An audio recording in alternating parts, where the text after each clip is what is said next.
guys, nandito ako para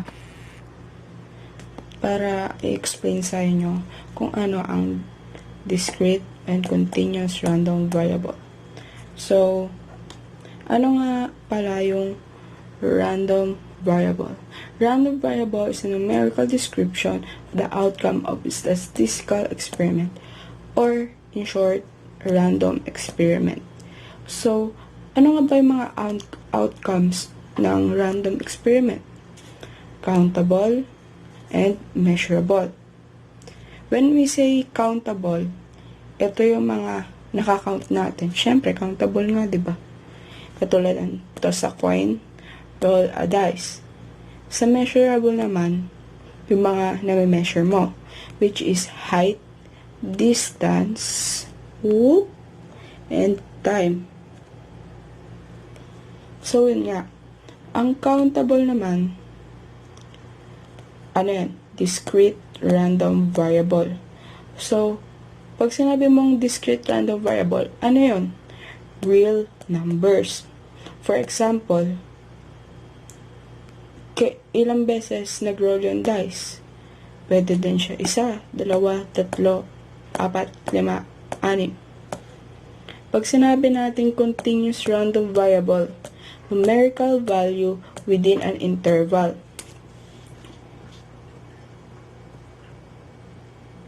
For example, pag interesado kang hanapin yung height ng person,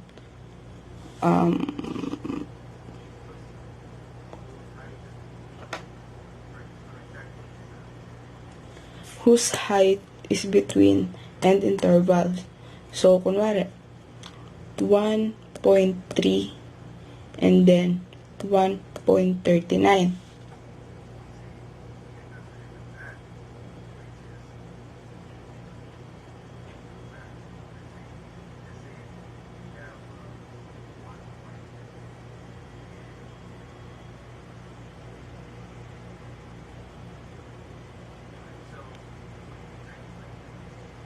So, parang ganyan siya. Values between 2.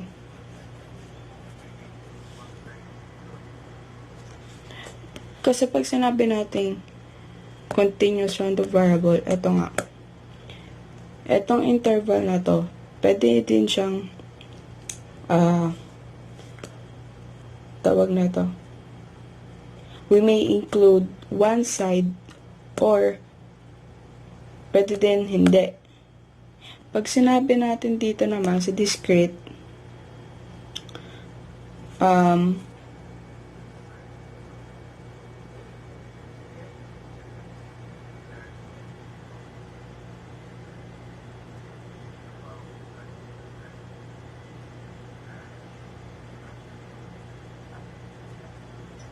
basta wag nyo lang kakalimutan pag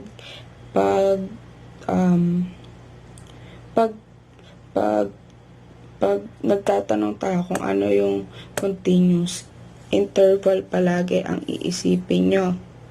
Pwede din hindi. Pag sinabi natin dito naman sa discrete,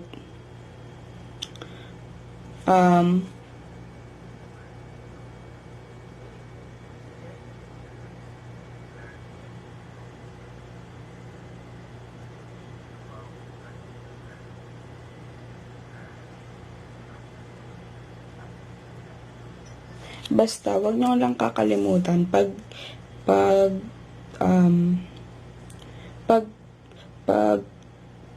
nagtatanong tayo kung ano yung continuous, interval palagi ang iisipin nyo. Interval.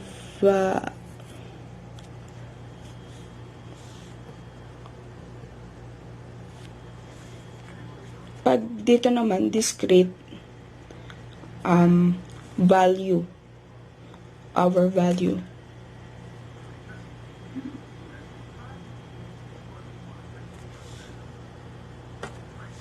So, yun lang. Bye-bye! Hi, good morning. Today I'm going to give example of random discrete variable. In the previous example of flipping coin 4 times, here we were Find the probability of getting of most 2 tails when you flip a coin 4 times. To get the probability of 0 tails, we have 1 out of 16 chance to happen. 1 tails, 4 out of 16, 2 tails, 6 out of 16, 3 tails, 4 out of 16, and 4 tails, 1 out of 16. So this is our probability model answer example. Probability of getting at most 2 tails. When we say most, this is the maximum number of tails na pwede nating makuha. Probability getting 2 tails is that probability less than or equals to 2. Since we are looking for 2 tails, we just have to substitute as px is equal to 0 plus px is equals to 1 plus px is equals to 2. 1 over 16 plus 4 over 16 plus 6 over 16 is equals to 11 over 16 equals 0.6875.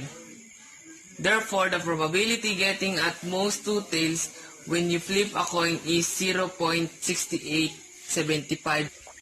Thank you for listening. Hi guys, I'm sorry if you can see this clearly, but here's another example of random variable discrete. So if we flip 3 coins at the same time, let random variable x be h.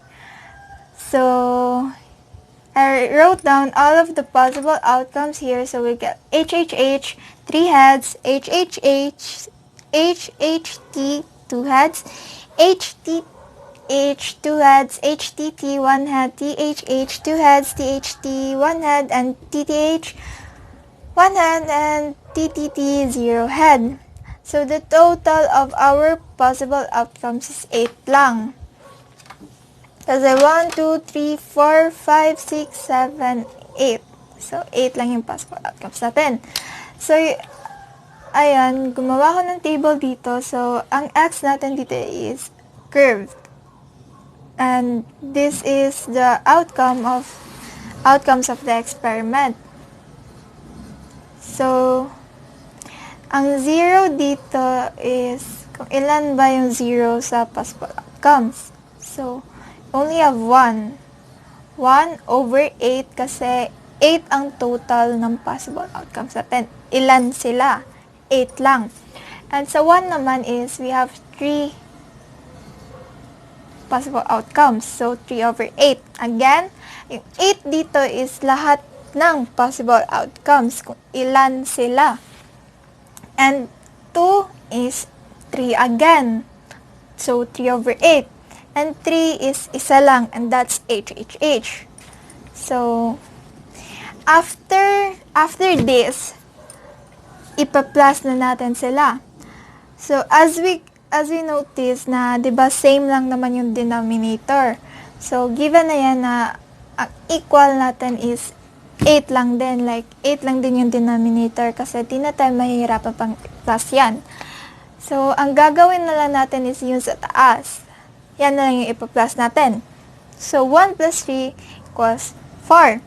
4 plus 3 equals 7. And 7 plus 1 equals 8. So, 8 over 8 ang lumabas, or equals to 1. Kasi pag dinivide natin yan, 1 na lang. So, that means if I do this experiment, I'm always gonna get one of this result. So, yan lang po. Bye! Example of discrete probability distribution is flip 4 coins at the same time. Let the variable x be the number of the heads. So, here are the elements of the sample space.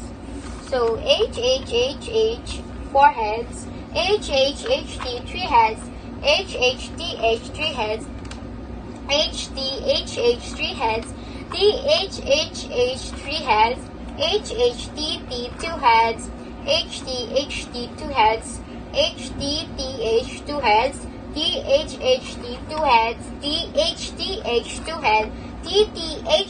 2 head, H, 1 head, THTT 1 head, TTHT 1 head, TTTH 1 head, TTTT 0 head. So let's proceed to the outcomes of the exponent. So we have here 0, 1, 2, 3, and 4. It stands for how many got 0 heads, how many got 1 heads, how many got 2 heads, and how many got 3 heads, and so on and so forth. So we have here 0. How many got 0? So we only have 0. 1 0, which so we will write here 1 over 16.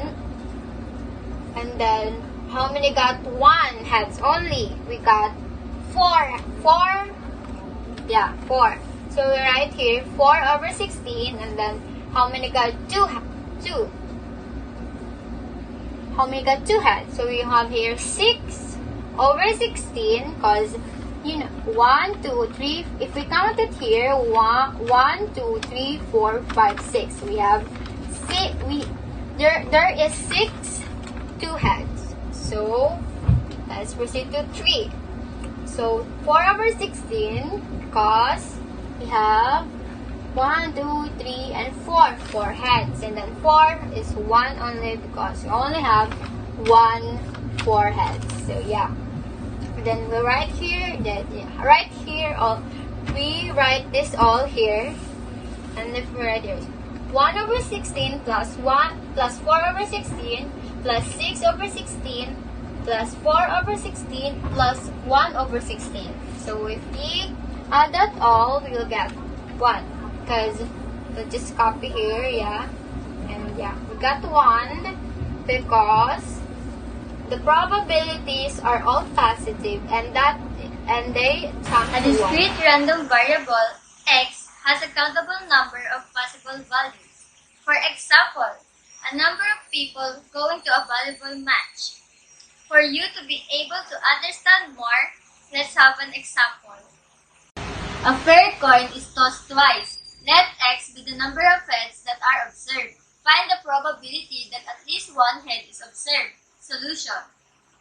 The possible values that x can take are 0, 1, and 2. Each of these numbers correspond to HH, HT, TH, and TT. That will give us the outcomes that there are x equals 0 to TT,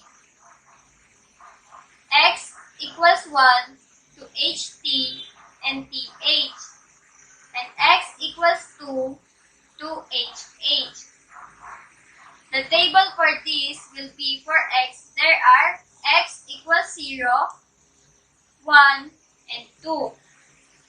The probability distribution of x equals 0 will be 0.25, to x equals 1 is 0.50, and x equals 2 is 0.25. So, we need to find the probability that at least 1 head is observed. At least 1 head means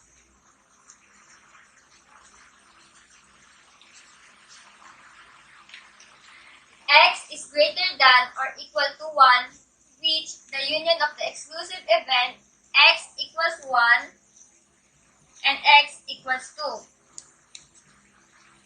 So therefore, the equation to get the probability that at least 1 head is observed will be P of x is greater than or equal to 1 equals P of 1 plus P of 2. From the table, P of 1 will give us 0.50 and P of 2 is 0.25. By getting the sum of P of 1 and P of 2, the probability of at least 1 head is being observed is 0.75.